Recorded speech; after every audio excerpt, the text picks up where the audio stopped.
You are a woman of great faith.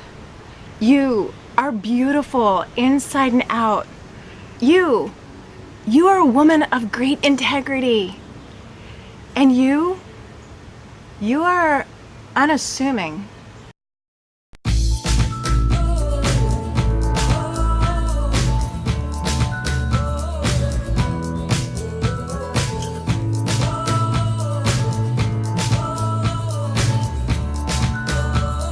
These are words that I heard at a retreat.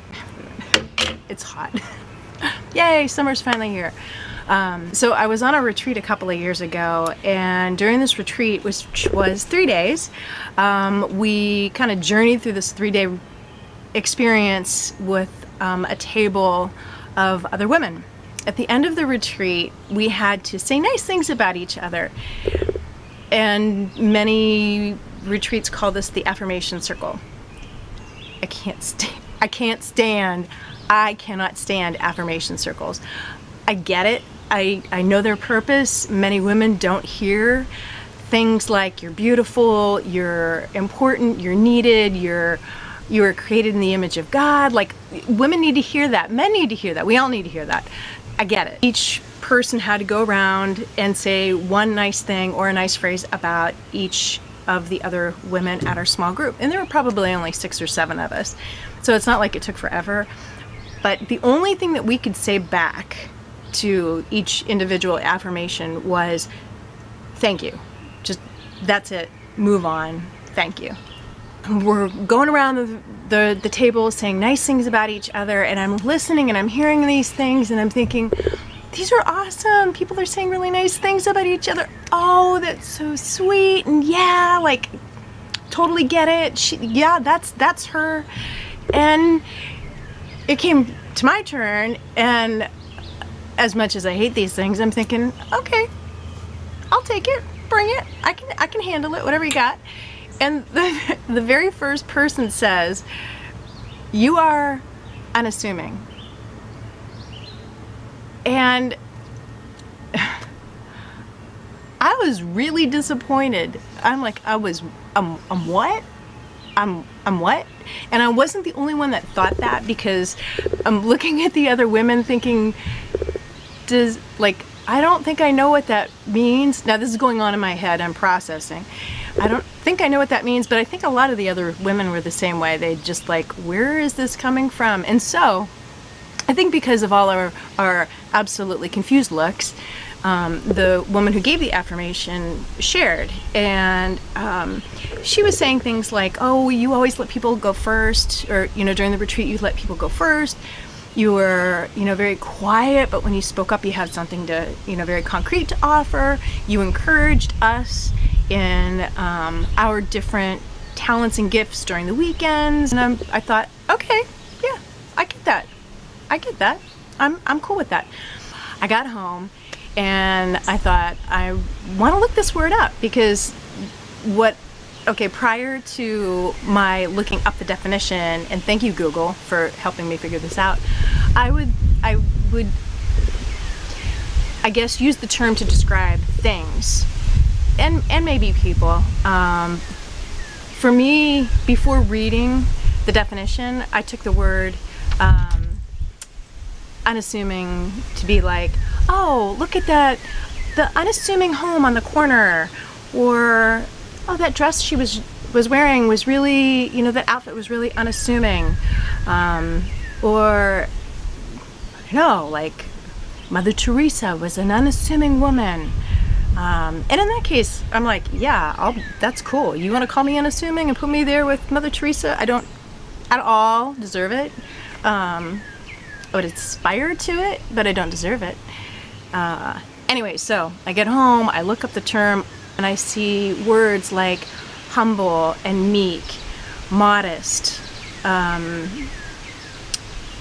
describing somebody who doesn't like to draw attention to themselves, which is ironic because I'm putting videos out on YouTube. What really struck me, though, was not how the term described me, but how the term described my husband. Because anybody who knows my husband, Jerry, He's probably one of the most humble guys that there are out there.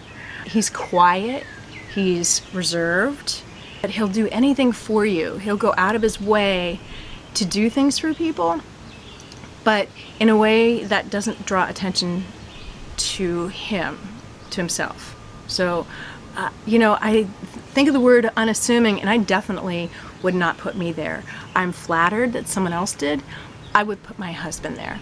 And here's what was even cooler, which to me draws us even more sacramentally together as husband and wife, but with a different sacrament. So I'm not even sure how many people know this or if I said this in my first video, but my husband was ordained a year ago in May, 2017 in May.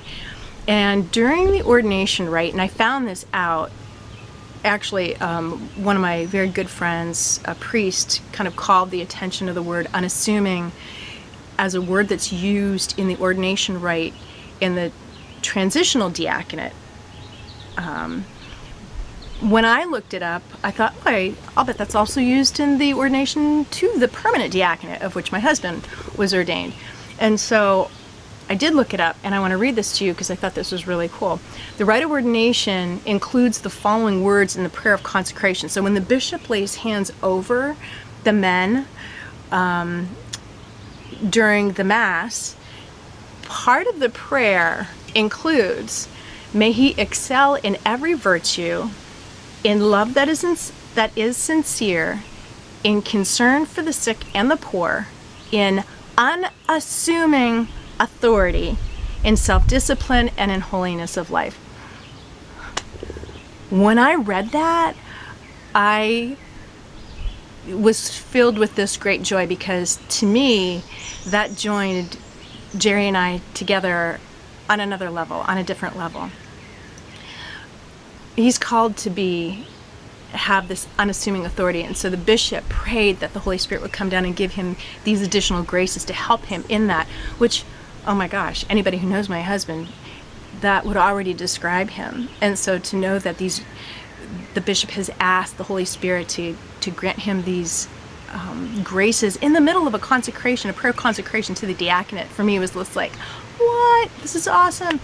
But all right, so theologically, I don't know if this is correct. To me, it makes sense. If Jerry and I are joined and one in the sacrament of marriage, I like to think that some of these graces from the diaconate, if he is changed, if a change has come over my husband, I would think that change could, So anyways, I don't know. Maybe I'm sharing in these graces of, a greater concern for the sick and the poor, self-discipline, holiness of life, unassuming authority. That would be cool. I would love that. I don't know if that's true. Who knows? People that know me, they might be able to attest to that. I have no idea. All of that, everything that I read, from that prayer of consecration, that's everything that I would like to really excel at. And I guess it's something, now that I'm speaking out loud, maybe I need to start praying for that, praying for those graces. But I wanted to share that first of all, this term unassuming, which I was kind of offended at during this retreat, this affirmation really was an affirmation to a level that I never expected. And something that now I can see is completely shared between myself and my husband, connecting us in a very different way. So I just wanted to share that. So if anybody calls you unassuming, it's a good thing.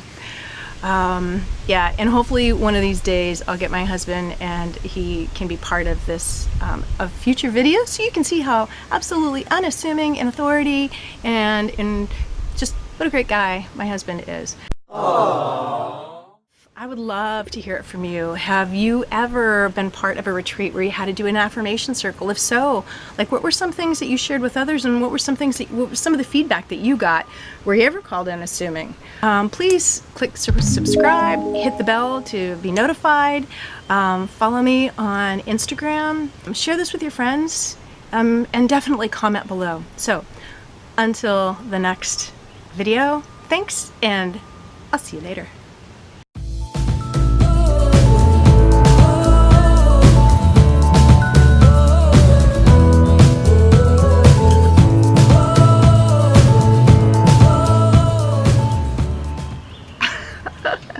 fuzzies everywhere.